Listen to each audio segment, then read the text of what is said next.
Saatnya Anda dengarkan Ruang Publik KBR yang dipersembahkan oleh Lembaga Bantuan Hukum LBH Pers, UNESCO, dan Komnas HAM.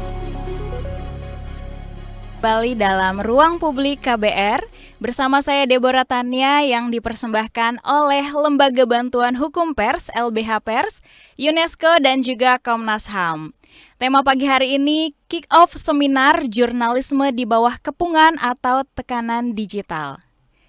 Nah, untuk merayakan prinsip-prinsip dasar kebebasan berekspresi dan kebebasan pers, setiap tanggal 3 Mei UNESCO memperingati Hari Kebebasan Pers Sedunia atau WPFD. Dan peringatan ini sekaligus untuk merefleksikan tantangan yang ada bagi media kepentingan publik dan untuk memetakan jalan ke depan bersama dengan semua pemangku kepentingan. Tema tahun ini, jurnalisme di bawah pengepungan digital, yang membahas cara-cara kompleks di mana era digital telah mengubah jurnalisme dari memfasilitasi bentuk-bentuk baru serangan terhadap jurnalis hingga mengubah seluruh model bisnis media berita, hingga membentuk kembali hubungan dengan halayak. Konsekuensi ini ditambah dengan efek bencana dari pandemi COVID-19 yang menjadi ancaman eksistensial bagi media kepentingan publik bebas dari kepentingan politik, bisnis atau pribadi, dan perwakilan semua komunitas. Lalu seperti apa kepungan yang dimaksud? Bagaimana perbedaan antara jurnalisme sebelum dan setelah masuknya digitalisasi? Kita akan perbincangkan lebih dalam soal ini di Ruang Publik KBR yang bisa Anda simak di 100 radio jaringan KBR yang tersebar dari Aceh sampai dengan Papua. Dan untuk Anda yang berada di kota Jakarta dapat mendengarkan kami di 104,2 MS3 FM atau live streaming via website kbr.id dan juga YouTube Berita KBR. Baik, saat ini kita sudah terhubung dengan narasumber kita secara daring. Saya akan menyapa terlebih dahulu ada Mas Ade Wahyudin selaku Direktur Eksekutif LBH Pers. Halo Mas Ade, selamat pagi. Pagi Mbak Deborah, selamat pagi. Semoga kita sehat. Iya, amin. Sehat-sehat ya Mas Ade di sana ya. Alhamdulillah sehat. Oke, selanjutnya saya mau menyapa, ini ada Pak Mimin Dwi Hartono atau Mas Mimin, selaku analis kebijakan ahli media Komnas HAM. Halo Mas Mimin, selamat pagi. Halo juga Mbak, selamat pagi Apa semuanya. kabar? Alhamdulillah, baik. Sehat semua ya. Sehat. And the last, this is Miss Anna Lomtatse as Program Specialist Communication Information Unit UNESCO Jakarta. Hello Anna, nice to meet you. Selamat pagi, hello, thank you for inviting me. Thank you for joining us today. Dan ini dia ketiga narasumber kita pada pagi hari ini. Dan kami juga akan menayangkan di YouTube Berita KBR, bisa Anda saksikan.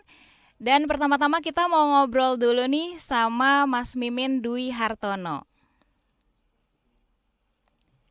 Oke, sampai situ aja untuk retake-nya. Kita akan lanjut lagi.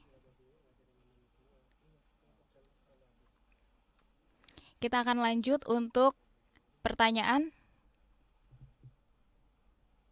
We also have Hesti here in case you want to introduce her. Oke. No, just you. Please go ahead. Oh, oke. Halo Mbak Hesti, salam kenal. Aku Deborah dari KBR. Iya, salam kenal. Tapi nanti untuk Ana saja ya. Iya, Karena oke. saya tidak back online yang lain. Baik, Terima baik. kasih. Iya, terima kasih Mbak Hesti. Baik.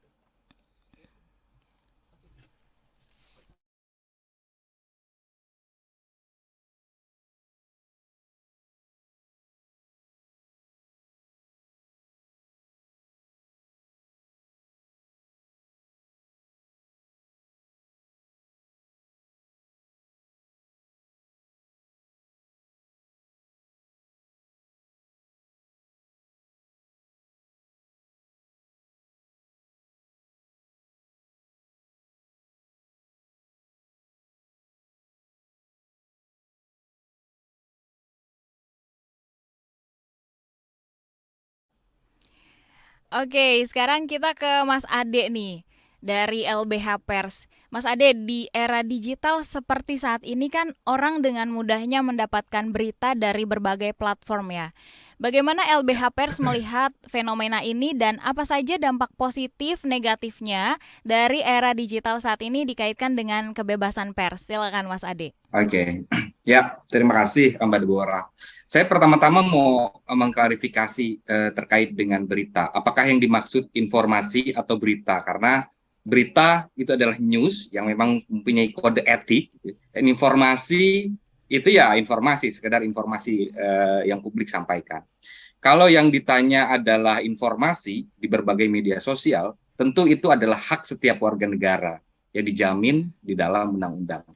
Setiap orang berhak menyebarkan informasi, mengolah informasi, mendapatkan informasi. Jadi adanya internet ini merupakan banyak aspek positifnya, sepanjang dia tidak kemudian menyalahgunakan untuk kejahatan.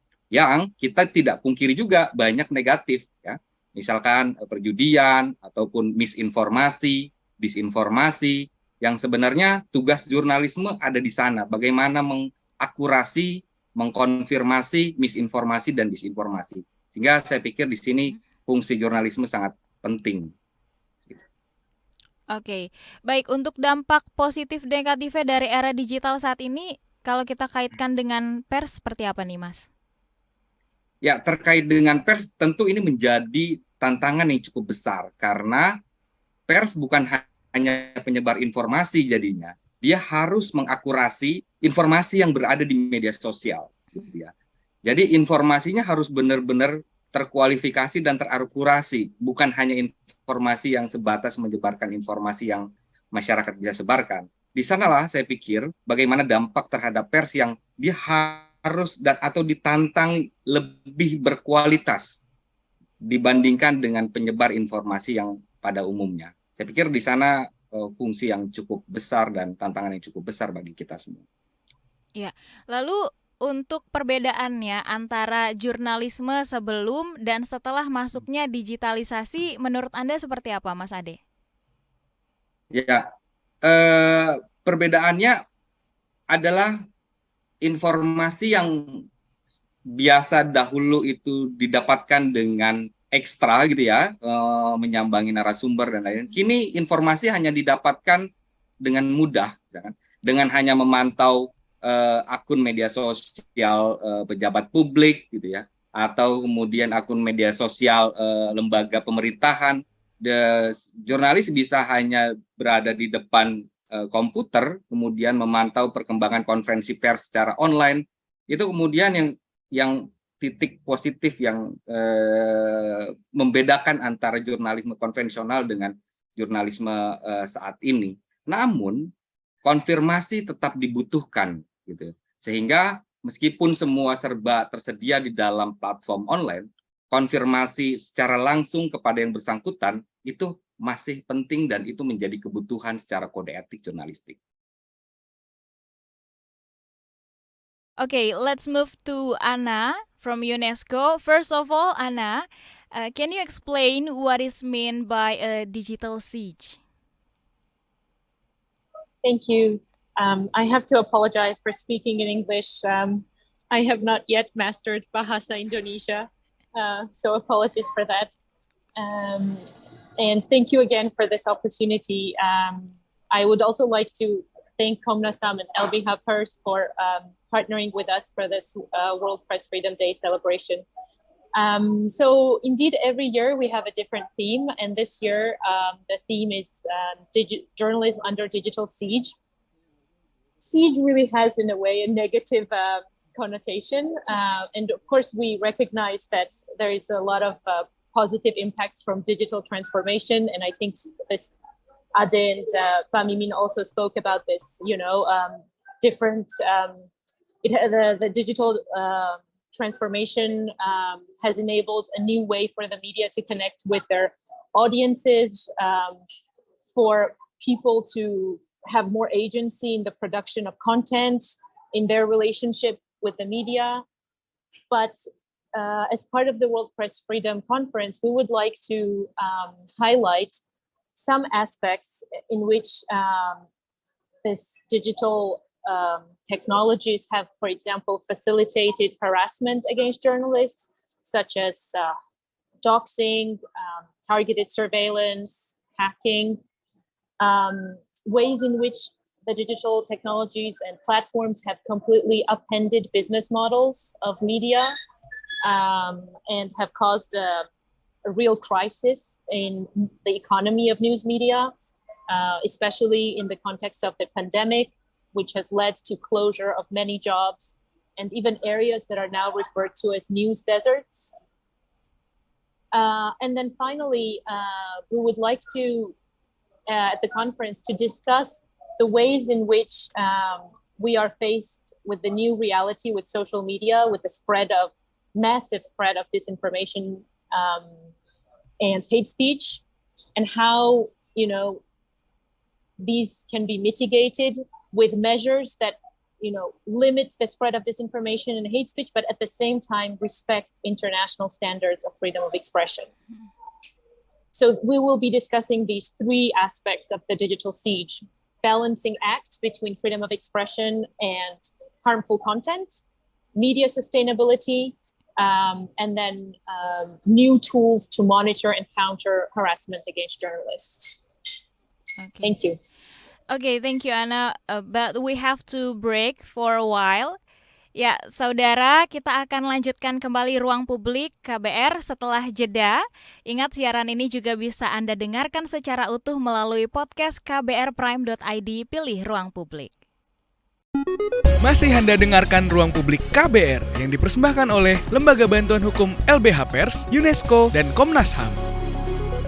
Baik, Anda masih menyimak Ruang Publik KBR yang dipersembahkan oleh Lembaga Bantuan Hukum Pers, LBH Pers, UNESCO, dan juga Komnas HAM dengan tema pagi hari ini Kick-Off Seminar Jurnalisme di Bawah Kepungan atau Tekanan Digital. Tentunya masih bersama saya, Deborah Tanya. Kami mengingatkan Ruang Publik KBR bisa Anda simak di 100 radio jaringan KBR yang tersebar dari Aceh sampai Papua. Dan bagi Anda yang berada di kota Jakarta bisa mendengarkan kami di 104,2 MS3 FM atau live streaming via website kbr.id dan juga di YouTube Berita KBR. Nah, masih bersama ketiga narasumber kita, ada Mas Ade Wahyudin dari LBH Pers, ada Nalom Tatse dari UNESCO, dan juga Mas Mimin dari Komnas HAM. Nah, kita ke Mas Mimin lagi nih. Kita mau tanya-tanya Mas Mimin, perkembangan teknologi informasi yang mengglobal kan bisa mengancam pelanggaran hak privasi seseorang nih, Mas. Perlindungan apa yang dapat diberikan oleh Komnas HAM? Seperti apa? Ya, terima kasih. Indonesia baru saja mengesahkan Undang-Undang Perlindungan Data Pribadi. Itu adalah sebuah capaian yang patut kita apresiasi, walaupun kontennya juga dalam beberapa ketentuan itu tidak sesuai dengan harapan kita ya. Tapi ini adalah sebuah langkah maju ya, karena sekian tahun kita berjuang untuk memiliki Undang-Undang Perlindungan Data Pribadi, akhirnya beberapa waktu lalu disahkan. Nah, di sisi lain kita juga punya undang-undang tentang keterbukaan informasi publik, ya, yaitu itu menjamin hak setiap orang mendapatkan informasi publik ya. Jadi negara itu wajib menyediakan informasi pada setiap warganya yang memang memohon informasi tersebut. Jadi sekarang sudah ada balance ya, keterbukaan informasi publik berhadapan dengan perlindungan data pribadi. Nah, itu yang kemudian secara regulasi sudah cukup memadai ya. Komnas HAM sendiri sebagai lembaga mandiri yang memiliki mandat dalam memajukan dan menegakkan hak asasi manusia tentu mendorong negara sebagai protector ya, sebagai pelindung, karena negaralah yang memiliki kewajiban untuk menghormati, melindungi dan memenuhi hak asasi manusia. Jadi Komnas HAM mendorong negara untuk melaksanakan kewajibannya tersebut dengan maksimal, termasuk tadi ketika ada pelanggaran hak asasi manusia, termasuk hak atas privasi. Ketika privasi seseorang itu kemudian dilanggar oleh bisa jadi oleh negara sendiri, bisa jadi oleh aktor non negara, itu negara harus bertindak. Nah, sekarang sudah ada Undang-Undang Perlindungan Data Pribadi, semestinya segala bentuk pelanggaran yang itu berimplikasi pada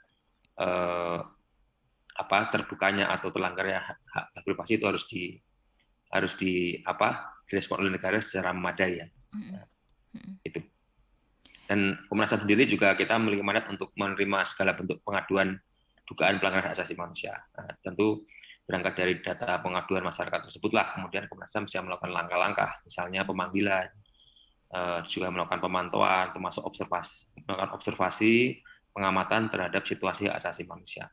Nah, dari hasil pengamatan situasi maupun juga pemantauan, aduan itu yang Komnas HAM sampaikan ke negara, termasuk kita juga memberikan kontribusi terhadap rancangan kita di Undang-Undang Perlindungan Data Pribadi. Itulah bentuk dari kontribusi Komnas HAM dan satunya. Jadi kita mengkritisi, berikan masukan supaya kemudian konten dari Undang-Undang Perlindungan Data Pribadi itu benar-benar mencerminkan perlindungan pada hak asasi manusia. Jadi itu salah satu bentuk Komnas HAM dalam memberikan perlindungan. Tapi tentu perlindungan yang paling utama itu pada negara, karena negaralah yang memiliki mandat dan segala sumber daya, regulasi, dan kebijakan itu ada pada negara. Gitu, kira-kira. Oke, baik, untuk mekanismenya sendiri, kalau ada seseorang yang merasa hak asasinya dilanggar, melapornya seperti apa sih cara mudahnya, Mas Mimin? Ya, sekarang kita semakin memanfaatkan kemajuan teknologi, jadi pelapor bisa melalui email, bisa melalui platform online, kita ada pengaduan HAM online, bisa juga melalui surat, bisa juga melalui datang langsung ke kantor Komnas HAM. Jadi misalnya kalau mau audiensi, meminta informasi dulu atau melakukan konsultasi, juga Komnas HAM menyediakan pelayanan tersebut, karena ini salah satu mandat kunci Komnas HAM dalam memberikan pelayanan pada masyarakat. Jadi sekarang kita mulai terbuka, termasuk ketika ada pengaduan, itu masyarakat pengadu bisa melakukan tracking sejauh mana pengaduan tersebut sudah di Komnas HAM. Jadi melalui aplikasi pengaduan online bisa kita lebih accountable ya, apakah lama ataukah cepat dan sebagainya. Sekarang masyarakat bisa memberikan masukan dan kritik, sehingga Komnas HAM bisa lebih portable dalam merespon berbagai aduan masyarakat. Itu nanti bisa cek di pengaduan HAM online, itu bisa rekan-rekan bisa cek di situ dan bisa melakukan pengaduan. Masuk juga melakukan konsultasi juga bisa. Kita ada nomor WhatsApp yang bisa dipakai oleh masyarakat untuk melakukan konsultasi. Terlebih dahulu sebelum mengadu bisa konsultasi dulu. Kalau memang kontennya itu mengandung unsur dugaan pelanggaran HAM, bisa lanjut dalam mekanisme pengaduan ke Komnas HAM. Gitu. Oke, baik. Sekarang kita ke Mas Ade nih dari LBH Pers. Hari Kebebasan Pers tahun ini kan mengusung tema jurnalisme di bawah kepungan digital. Kalau menurut Mas Ade dari LBH Pers ini latar belakang memilih tema ini kenapa kira-kira Mas Ade? Ya, betul yang disampaikan oleh Anna sebelumnya terkait dengan bagaimana sebenarnya isu digitalisasi ini menjadi isu yang penting untuk kita diskusikan. Nah, latar belakangnya sebenarnya tidak lain bahwa saat ini memang kita sedang berada di dalam kepungan digitalisasi, gitu ya. Baik dari soal kesejahteraan jurnalis, bahkan dari soal kekerasan, baik itu kekerasan fisik maupun kekerasan digital, gitu ya. Kekerasan digital yang sering muncul misalkan terkait dengan peretasan. Kita sudah tidak asing dengan istilah peretasan yang dialami oleh teman-teman media, gitu ya. 2 bulan yang lalu kami juga mendampingi kasus yang dialami oleh teman-teman narasi yang berusaha diretas. Kemudian ada kasus doxing, ada kasus bullying kepada teman-teman jurnalis. Gitu ya. Bukan hanya pada kekerasan di dalam digital ini, gitu ya, serangan digital, tapi ketika kebencian itu terjadi di dunia online, kekerasan secara offline itu akan sangat mungkin terjadi. Itulah yang kita khawatirkan. Kenapa kita harus segera menghentikan kekerasan jurnalis di era ataupun di dimensi digital ini? Karena dampaknya bukan hanya secara online, tapi juga ketika bertemu secara offline itu sangat besar kemungkinan jurnalis yang mendapat bullying itu kemudian mendapatkan kekerasan secara fisik. Nah, itu saya pikir menjadi tema yang cukup penting saat ini dan kita diskusikan. Oke, Mas Ade, masyarakat zaman sekarang kan lebih cenderung mengakses media digital daripada media konvensional kayak TV, radio, atau media cetak. Bagaimana supaya media konvensional ini bisa tetap eksis di era digital saat ini, Mas Ade? Oke. sebelum masuk ke pertanyaan itu, sebenarnya gini, digitalisasi itu akan sulit kita hindarkan gitu ya. Jadi mau nggak mau memang media harus beradaptasi dengan konteks yang ada gitu ya. Kita nggak bisa juga mempertahankan yang memang arus masyarakat penuhnya ke soal digital. Media harus ditantang untuk merubah dirinya menjadi digital. Makanya kemudian banyak juga media digital gitu ya, yang juga menjadi tantangan kalau misalkan media-media konvensional yang harus tetap eksis misalkan. Bagi kami sebenarnya konten berkualitas itu tidak ada matinya.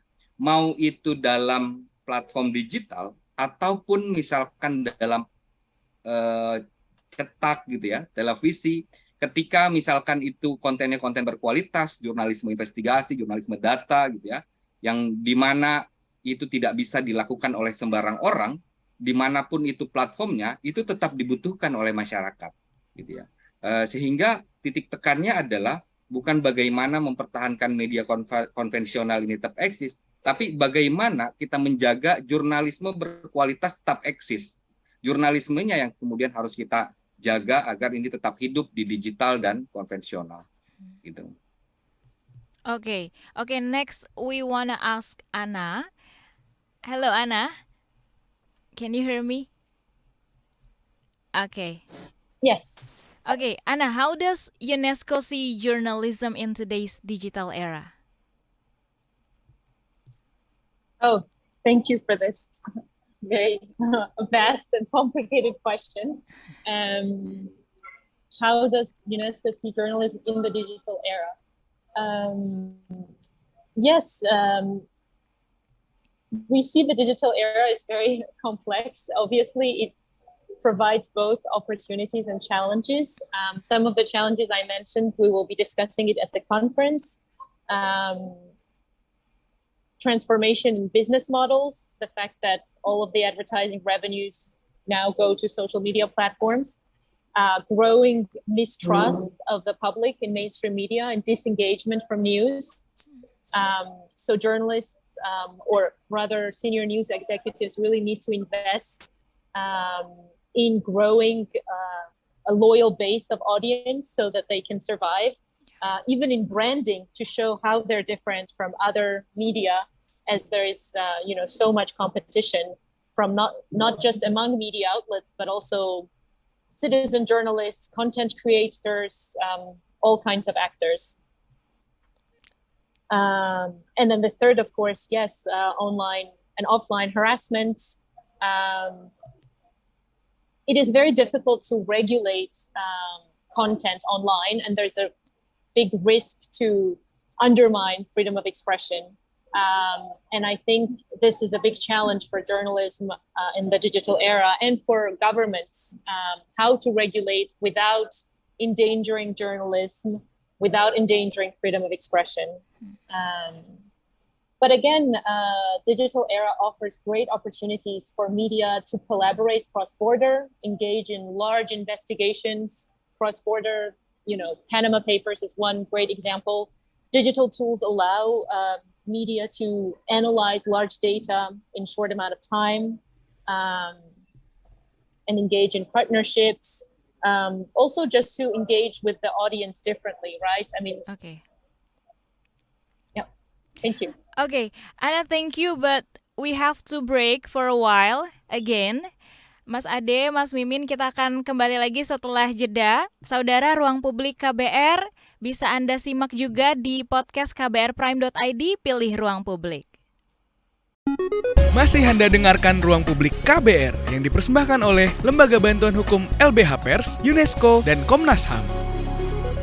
Ya, masih Anda dengarkan Ruang Publik KBR yang dipersembahkan oleh Lembaga Bantuan Hukum Pers, LBH Pers, didukung oleh UNESCO dan juga Komnas HAM. Dengan tema pagi ini, kick off seminar jurnalisme di bawah kepungan atau tekanan digital. Masih bersama saya Deborah Tanya dan juga ketiga narasumber kita yang luar biasa.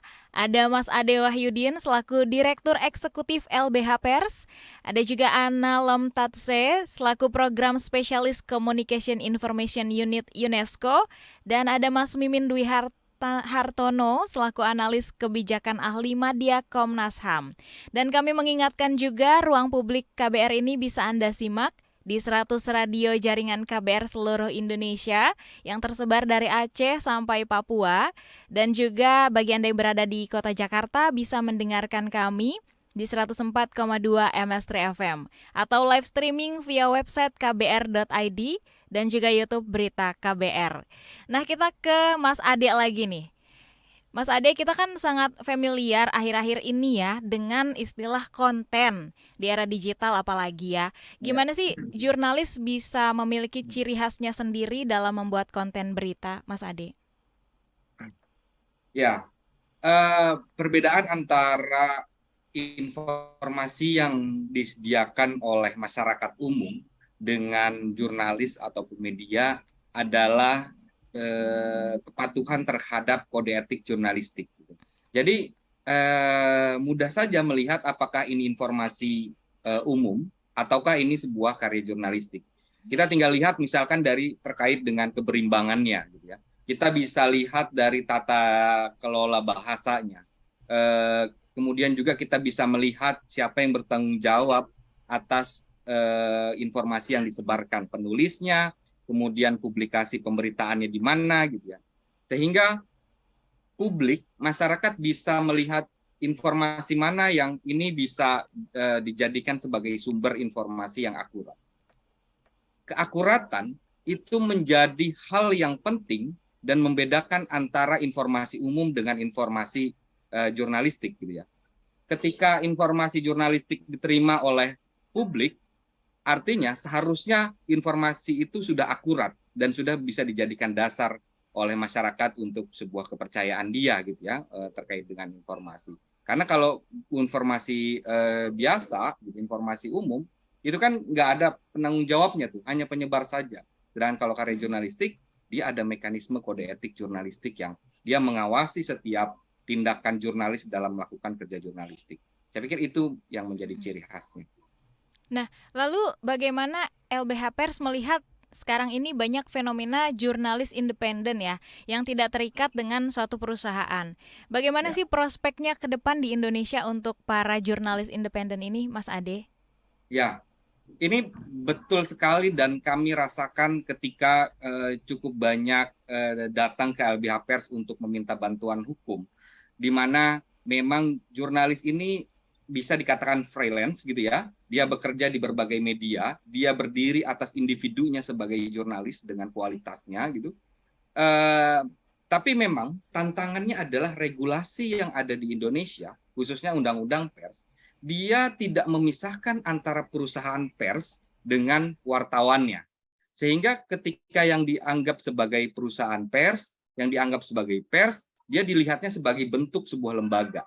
Sedangkan perkembangan digitalisasi mendorong bahwa jurnalis bisa bekerja bukan hanya di satu lembaga, sepanjang seorang individunya adalah individu yang memiliki kredibilitas. Nah, ukurannya apa? Ukurannya adalah karyanya. Sepanjang karyanya bisa diuji memenuhi indikator kode etik jurnalistik, seharusnya dia bisa dianggap dan bisa dilindungi oleh hukum, gitu ya. Tapi inilah balik lagi PR-nya adalah terkait dengan regulasi dan kemauan para pemangku kepentingan untuk mengakui bahwa di luar banyak teman-teman jurnalis yang tidak memiliki rumah, gitu ya. Dan mereka berdiri atas dirinya dan berdiri atas kredibilitasnya dengan berdiri sendiri dan bekerja dan dalam kerangka karya jurnalistik. Dan itu menjadi tantangan kita saat ini. Oke, kita ke Mas Mimin nih. Berbicara tentang regulasi yang tadi dibahas oleh Mas Ade, adakah regulasi khusus apabila terjadi konflik nih antara melindungi privasi dan juga kepentingan mempertahankan keterbukaan informasi dan data, Mas Mimin? Ya, terima kasih Mbak Deborah. Sebenarnya sudah ada tadi saya sebutkan Undang-Undang Nomor 14 Tahun 2008 tentang keterbukaan informasi publik. Itu sudah diatur mana yang masuk kategori informasi yang terbuka, mana yang serta-merta, mana yang dikecualikan. Jadi sudah diatur itu. Dan itu sudah kemudian menjadi guidance mana yang kemudian itu harus diproteksi. Jadi misalnya yang terkait dengan informasi yang privasi tentu itu diproteksi ya. Walaupun dia pejabat publik katakanlah ya, gitu. Tapi ketika itu terkait dengan jabatan dia yang bersangkutan sebagai pejabat publik, pejabat negara itu harus sifatnya terbuka, kekayaannya, kemudian asetnya, kemudian juga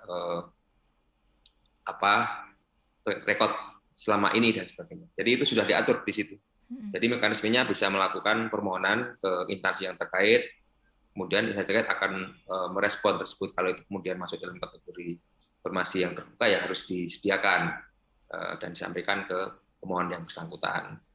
Jika kemudian pemohon yang bersangkutan itu merasa kemudian tidak direspon secara semestinya, itu kemudian bisa mengajukan sengketa ke Komisi Informasi Publik. Itu ada di provinsi, ada juga di pusat. Jadi sebenarnya secara regulasi sudah diatur ya, termasuk sekarang ada undang-undang tentang perlindungan data pribadi itu sebenarnya mengatur bagaimana kemudian data yang tadi sebutkan sudah tersebar luas ya, oleh karena digitalisasi, oleh karena banyak platform yang kemudian itu menyediakan akses kita untuk bisa memiliki akun ya, Facebook dan sebagainya, itu kan sebenarnya kita secara sukarela men-share informasi kita sebenarnya publik ya. Foto kita, kemudian juga mungkin keluarga kita, informasi rahasia kita, itu kan secara tidak sadar sebenarnya kita sudah menyerahkan ke penyedia platform tadi. Nah, itu yang harus kita juga harus melek informasi juga, jangan semua diserahkan pada, karena kalau tidak nanti ada sesuatu ya kita sendiri yang akan rugi.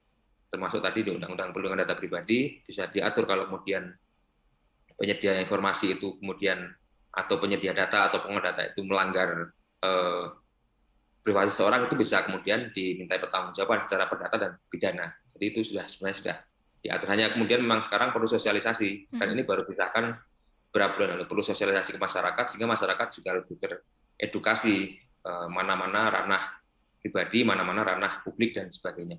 Nah, sehingga masyarakat juga akan lebih berhati-hati ke depan, karena sekarang kan semua informasi itu jadi demikian mudah men-share tanpa kemudian mengetahui atau sadar pada konsekuensi yang harus diterima oleh masyarakat tersebut.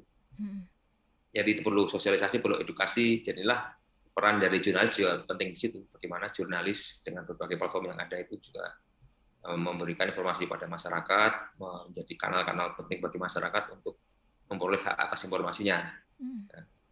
Kira-kira gitu. Iya, karena kita memang tahu juga ya, Mas Mimin, sekarang kan yang mempergunakan media sosial, internet itu kan bukan cuma orang-orang dewasa, tapi mulai dari anak-anak kecil pun mereka sudah bisa menggunakan, sudah canggih gitu ya, anak-anak zaman now itu mempergunakan media sosial. Mereka bisa share apapun di situ tanpa mereka tahu ternyata ada bahayanya jika dipergunakan dengan tidak bertanggung jawab. Nah, baik, I want to move to Anna. Anna, what is the role of social media in digital journalism from your perspective?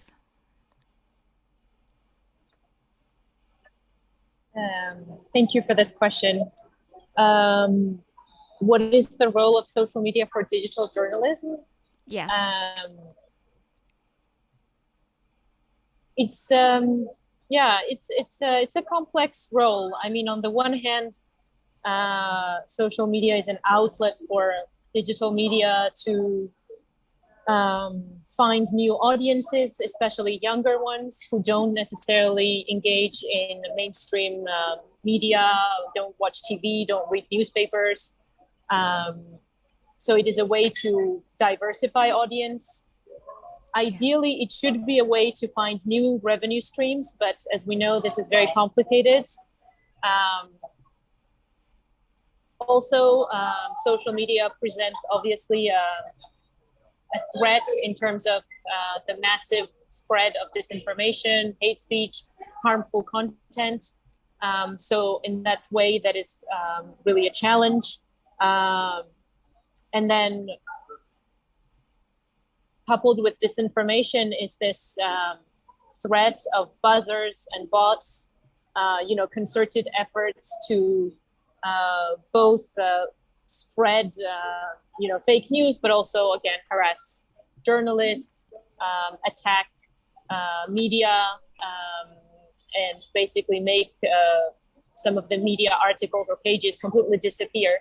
And I think one problem we see as UNESCO in this is the lack of any kind of regulatory framework or accountability from the side of social media platforms to invest more to make sure that these negative effects are limited. Yeah. Thank you. Anna, and the digital disruption that is currently happening has made hoaxes and fake news easily spread on the media and social media. What is your contribution to wording of hoaxes in Indonesia? But before you answer this question, let me take a break for a while. Oke, Mas Ade, Mas Mimin, kita harus jeda terlebih dahulu. Kita akan lanjutkan setelah ini. Dan kami juga mengundang Anda untuk mendengarkan kami via podcast kbrprime.id, pilih Ruang Publik. Masih Anda dengarkan Ruang Publik KBR yang dipersembahkan oleh Lembaga Bantuan Hukum LBH Pers, UNESCO, dan Komnas HAM. Ya, inilah bagian akhir Ruang Publik KBR yang dipersembahkan oleh Lembaga Bantuan Hukum Pers LBH Pers dan didukung oleh UNESCO dan Komnas HAM dengan tema Kick-Off Seminar Jurnalisme di Bawah Kepungan Tekanan Digital. Nah, Ruang Publik ini bisa Anda simak di 100 radio jaringan KBR seluruh Indonesia, mulai dari Aceh sampai Papua, dan juga kami mengingatkan Anda yang berada di Jakarta bisa mendengarkan kami di 104,2 MS3 FM atau live streaming via website kbr.id dan juga YouTube Berita KBR. Nah, bagi Anda yang ingin mendengarkan lagi siaran hari ini, dapat mendengarkan kami lewat podcast Ruang Publik di www.kbrprime.id. Masih bersama saya Deborah Tanya dan juga ketiga narasumber kita, Mas Ade dari LBH Pers, Anna Lomtatse dari UNESCO dan juga Pak Mimin dari Komnas HAM. Baik, sekarang tadi kita sudah berbicara tentang dengan Anna ya. Anna, let me rewind the question for you before we take a break. The digital disruption that is currently happening has made hoaxes or fake news easily spread on the media and social media. What is your contribution to wording of hoaxes in Indonesia, Anna? Thank you for this question.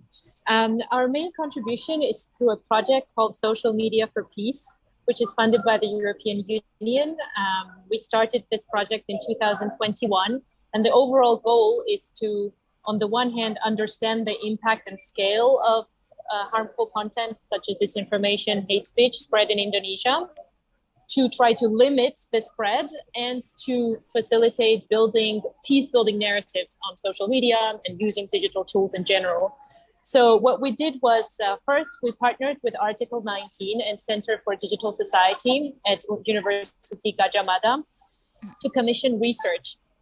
So for Center for Digital Society, we commissioned research on existing national regulatory frameworks addressing harmful content in Indonesia. And the major finding was that the regulatory framework is quite inadequate to address harmful content. The definition of harmful content is too wide, and there's no distinction between harmful content and illegal content.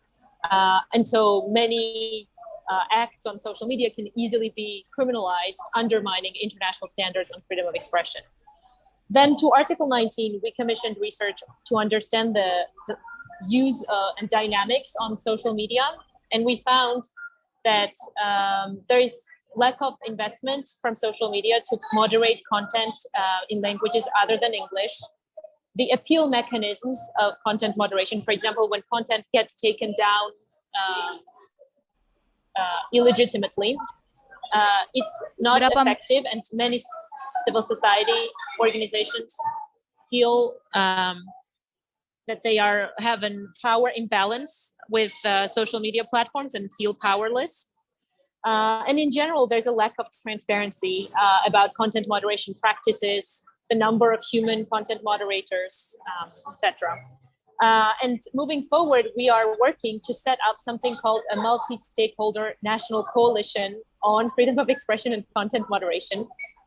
It's, in short, a social media council, basically, that would consist of independent civil society organizations, journalists, media, academia, who would have a direct line of communication with social media platforms and advise them not necessarily on individual social media posts, but on content moderation practices to ensure that these practices are informed by local context and knowledge of local culture and languages, as well as international standards on freedom of expression.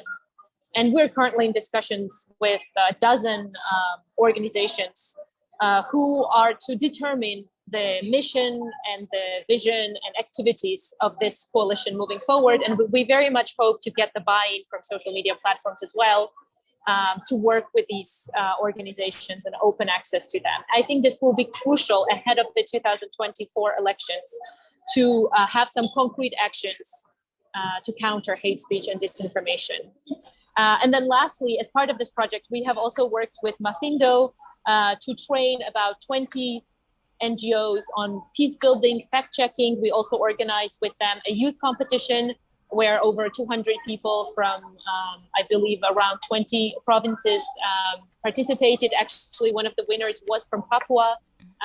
And we are very happy that Mafindo managed to engage a very diverse people and groups across the country. And I would like to here also publicly thank Mafindo, Article 19, CFDS for their partnership. We hope this project will continue until 2024, and I hope it will make concrete impact. Thank you.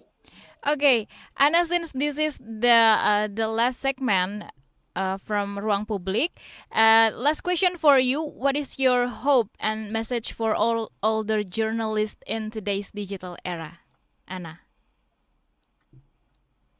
My message is I am very impressed and humbled by your dedication, courage, and resilience in this time. Your work is very important and UNESCO is committed to supporting you. Thank you. Okay, thank you Ana, and we will move to Mas Ade dan juga Mas Mimin. Ini untuk Mas Ade dulu nih. Untuk closing Mas Ade, untuk pesan dan harapannya Mas Ade selaku perwakilan dari LBH Pers untuk jurnalisme khususnya di Indonesia seperti apa nih? Ya, pesan kami dan selalu kita sampaikan ketika banyak kasus masuk LBH Pers itu adalah terkait dengan kode etik jurnalistik. Seberapa banyak pasal yang mengepung untuk mengkriminalisasi jurnalis, sepanjang karya jurnalistik dan perilaku jurnalisnya sesuai dengan standar kode etik jurnalistik, dukungan dari berbagai aspek itu banyak. Pembelaan dari berbagai aspek hukum juga banyak gitu ya.